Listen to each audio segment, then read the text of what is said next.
एक समय की बात है। एक किसान था। उसने अपने खेत में फसल उगाई। कुछ दिन बाद एक चिड़िया ने उसके खेत के बीच में अपना घोंसला बना लिया।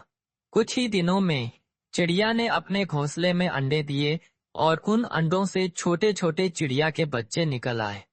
वो अपनी माँ चिड़िया के साथ खुशी से रहने लगे।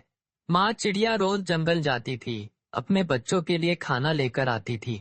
एक दिन जब माँ चिड़िया वापस आई तो उसने देखा कि उसके बच्चे बहुत डरे हुए हैं। उसने पूछा, क्या हुआ मेरे बच्चों, तुम लोग इतने डरे हुए क्यों हो? बच्चे बोले, अम्मी, आज किसान यहाँ आया था और वो फसल काटने की बात कर रहा था। वो कह रहा था कि कल अपने बेटों को भेजेगा ताकि वो फसल काट सके। अम्मी, हम लोग अभी उड़ने भी नहीं आते, हम कहाँ जाएंगे अगर फसल कट गई तो? माँ चिड़िया ने मुस्कुराते हुए कहा, मेरे बच्चों, फिक्र मत करो, कल कोई नहीं आएगा फसल काटने। तुम लोग बिल्कुल भी नहीं डरो। अगले दिन वाकई कोई नहीं आया फसल काटने। काफी दिन गुजर गए, लेकिन फसल कोई काटने नहीं आया। बच्चे खुशी से माँ के साथ रह रहे थे। एक दिन फिर जब माँ चिड़िया वापस जंगल से आई तो उसने अपने बच्चों के चेहरे पर फिर से डर देखा। उसने फिर से पूछा, क्या हुआ मेरे बच्चों, तुम लोग फिर से डरे हुए क्यों हो? बच्चों ने कहा, अम्मी, आज फिर किसान आया था और फसल काटने की बात कर रहा था। वो कह रहा था कि कल मजदूरों को भेजेगा ताकि वो फसल काट सके। माँ चिड़िया ने फिर मुस्कुराते हुए कहा, फिक्र मत करो मेरे बच्चों, कल भी कोई नहीं आएगा फसल काटने। और वाकई अगले दिन भी कोई नहीं आया फसल काटने। काफी दिन ऐसे ही गुजर गए।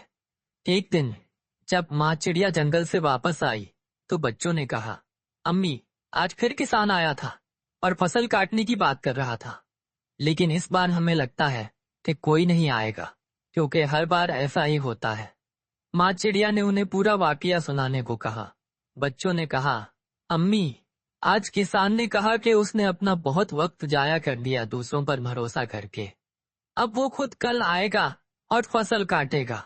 ये सुनकर माँ चिड़िया डर गई और बोली, मेरे बच्चों, हमें ये जगह अब भी छोड़ देनी चाहिए और कहीं और घोंसला बना लेना चाहिए। कल किसान जरूर आएगा फसल काटने। बच्चों ने कहा, अम्मी, किसान ये बात पहले भी कह चुका है, लेकिन कोई नहीं आया फसल काटने। आपको इस बात कैसे यकीन है? माँ चिड़िया ने कहा, पहले बार वो अपने पेटों पर भरोसा कर रहा था, दूसरी बार वो मजदूरों पर डिपेंड था। जब तुम अपने काम के लिए दूसरों पर डिपेंड करते हो तो वो काम कभी पूरा नहीं होता, लेकिन इस बार उसने फैसला किया है कि वो खुद ये काम करेगा, इसलिए कल वो जरूर आएगा फसल काटने। अब तक बच्चे उड़ने लग गए थे। सब उड़कर किसी दूसरी जगह चले गए और वहां घोंसला बना लिया। अगले दिन किसान फसल काटने आया, लेकिन तब तक चिड़िया और उसके बच्चे उस जगह को छोड़कर जा चुके थे। अगर हम अपनी जिंदगी में देखें तो जो लोग अपने काम के लिए दूसरों पर डिपेंड होते हैं, उनका काम कभी पूरा नहीं होता। असल में दूसरों पर डिपेंड करना एक किस्म की सुस्ती है, लेकिन इसका ये मतलब नहीं कि हमें कभी किसी से मदद नहीं लेनी चाहिए। मदद लेना गलत नहीं है, लेकिन अगर किसी काम को वक्त पर शुरू करना है या खत्म करना है तो वो काम खुद ही करना चाहिए। खुद अपनी मदद करो, तभी लोग तुम्हारी मदद करेंगे। इसलिए अगर तुम्हारे पास कोई सपना है तो उसे पूरा करने के लिए दूसरों पर डिपेंड मत रहो। खुद अपने सपने के लिए काम करो और तुम हमेशा कामयाबी पाओगे। ये कहानी आपको कैसी लगी कमेंट बॉक्स में बताएं और अपने दोस्तों के साथ शेयर करें। और वीडियो देखने के लिए आप लोगों का बहुत बहुत धन्यवाद।